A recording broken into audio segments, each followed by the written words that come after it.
और चलिए बात करते हैं उन लोगों की जिनकी शादी की बात बनते बनते बिगड़ जाती है। अगर शादी हो भी गई है तो उसके बाद भी वैवाहिक रिश्तों में खटास आ रही है। साथ ही जिन लोगों की कुंडली में पितृदोष या राहु केतु की वजह से ढेरों परेशानियां बढ़ रही हैं, ऐसे तमाम लोगों को किस चीज को सिरहाने रखकर जरूर सोना चाहिए, आइए जान लेते हैं।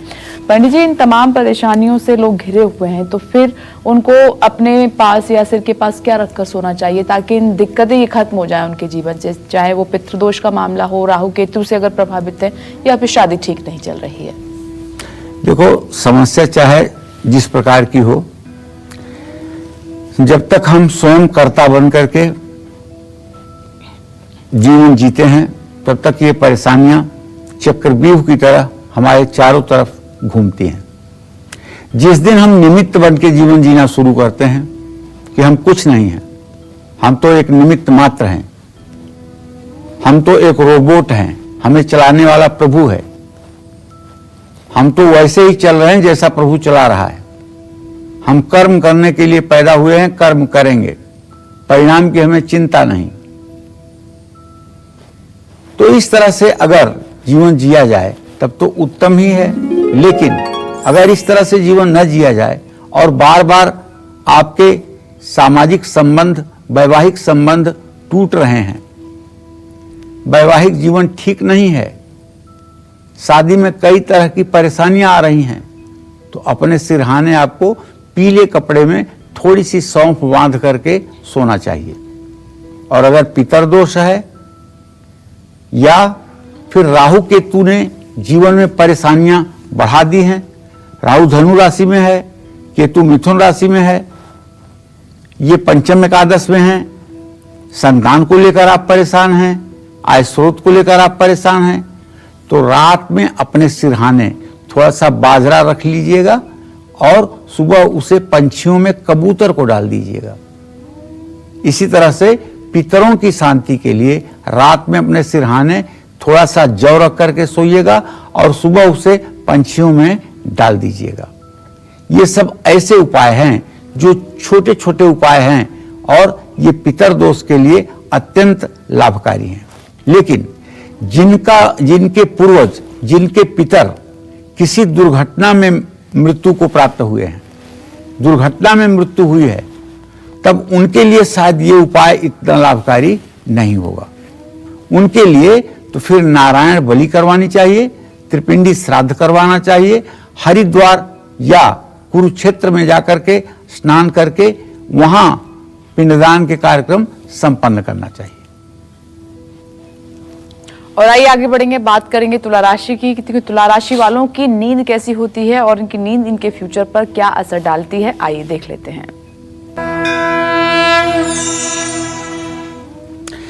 देखिए, तुला का मतलब होता है तराजू, और तराजू का मतलब होता है कि जो बैलेंस को मेंटेन करे। तो तुला राशि के जीवन हर चीज में बैलेंस बनाकर चलते हैं। इन्हें साफ सुथरे कमरे में सोना पसंद आता है। कोई इनकी नींद में रुकावट पैदा करे, ये इन्हें बिल्कुल भी पसंद नहीं है। लेकिन तुला राशि के जातक अपने ही घर में चैन की नींद ले पाते हैं। यात्रा में जितने दिन रहते हैं ये सो नहीं पाते हैं। घर से कहीं दूसरी जगह जाकर इन्हें नींद बिल्कुल नहीं आती है। ऐसे में तुला राशि वालों को सोने से पहले साफ पानी से हाथ, पैर और मुंह अच्छी तरह से धोकर, पैर को पोंछकर तब बिस्तर पर जाना चाहिए। और सोने से पहले आंख बंद करके एक बार अपने इष्ट का स्मरण करना चाहिए और प्रार्थना करना चाहिए कि हे भगवान, अब हम निद्रा देवी की आगोश में जा रहे हैं, आप हमारी रक्षा करें। और निद्रा देवी को प्रणाम करते हुए आप शयन करें, जीवन उत्तम रहेगा। और अगर आपका बच्चा रात में डरकर अचानक उठ जाता है या परिवार के किसी सदस्य को हमेशा बुरे सपने आते हैं, तो ऐसे में आपको सोते समय सिरहाने कौन सी चीज रखनी जरूर चाहिए ताकि ये बुरे सपने आपको ना आए, आप चैन की नींद सो पाएं, आइए जान लेते हैं। पंडित जी, अक्सर बच्चे भी डर जाते हैं और हमें भी अक्सर बुरे सपने आते हैं, तो अगर ये बार बार आ रहे हैं तो फिर सिर के साथ या सिरहाने रखकर क्या सो सकते हैं ताकि ये सब चीजें खत्म हो जाएं, बच्चे भी ना डरें और बुरे सपने भी ना आए? देखिए, एक तो वो बच्चे होते हैं जो 2 साल से बड़े होते हैं, वो अगर सोकर उठे और रोने लगें और चुप कराने पर भी चुप ना हो, तो आप ये समझिएगा कि इसने कोई बहुत बुरा और भयानक डरावना सपना देखा है। लेकिन अगर बच्चा 1 महीने, 2 महीने, 3 महीने का है और वो चिहुक चिहुक करके रो रहा है, तो इसका मतलब है कि वो बच्चा अबोध भले है, लेकिन उसका जो सुसुप्त मन है, जो प्रारब्ध से उसको मिला है, वो मन कहीं ना कहीं उन चीजों को इमेजिन कर रहा है जो उसके पूर्व जन्म की घटनाएं रही हैं, और उस डरावनी घटनाओं से वो रोता है। तो अगर आपके घर में भी कोई बच्चा रात में डरकर अचानक उठ जाता है, तो बच्चे के सिरहाने फिटकरी या सब्जी काटने वाला लोहे का चाकू बिस्तर के नीचे आप रख सकते हैं। और एक उपाय बताऊं, चांदी के यंत्र में हनुमान जी के पैरों पर लगा हुआ सिंदूर और चमेली के तेल का जो पसीना होता है, उसको भर करके और उसका बुच बंद करके लाल धागे में उसे पिरो करके अगर बच्चे के गले में डाल दिया जाए, तो पक्का मान के चलिए कि बच्चे को रात में चिहुकने की और रोने की जो प्रॉब्लम है वो ठीक हो जाएगी। ये उपाय आपको मंगलवार को ही करना चाहिए। अगर किसी बड़े व्यक्ति को बुरे सपने आते हैं, बड़ा व्यक्ति रात को डरकर अचानक उठ जाता है, नींद गायब हो जाती है, तो उस व्यक्ति को रात में सोते समय सिरहाने हनुमान चालीसा रखना भी चाहिए और सोने से पहले हनुमान चालीसा पढ़ना भी चाहिए।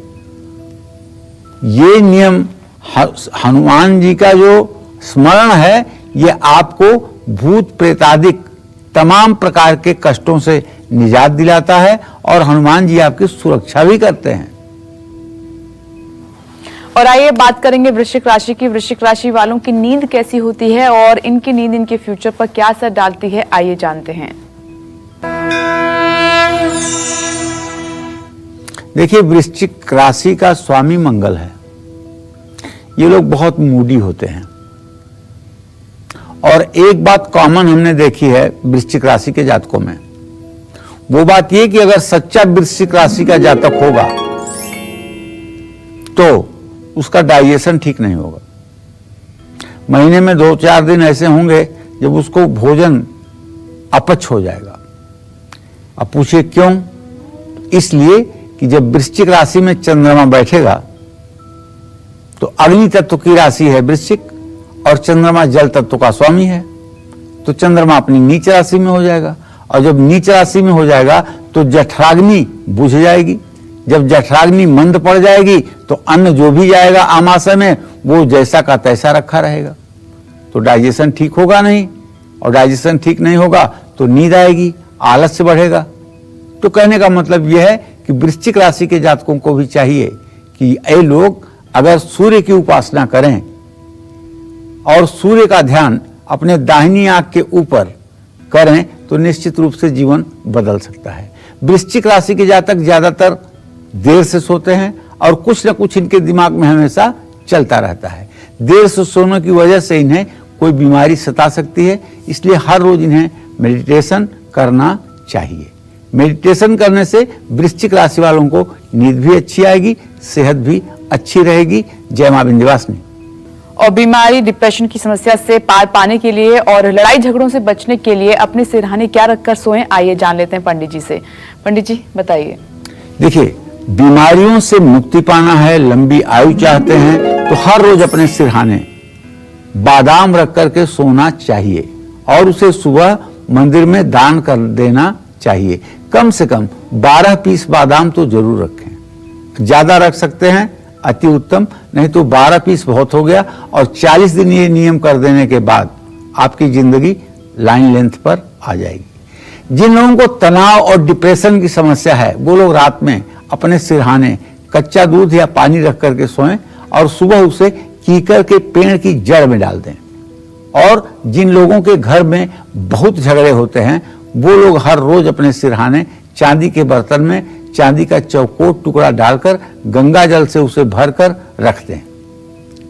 जीवन में परेशानियां अगर बहुत बढ़ रही हैं तो रात में लाल चंदन की पुड़िया बनाकर अपने तकिए के नीचे रखकर सोएं, या लाल चंदन की लकड़ी मिल जाए तो उसे भी आप अपने तकिए के नीचे रख करके 7 दिन तक लगातार सोएं, तो आपके ऊपर आई हुई मुसीबत जल्दी राहत के साथ समाप्त होगी।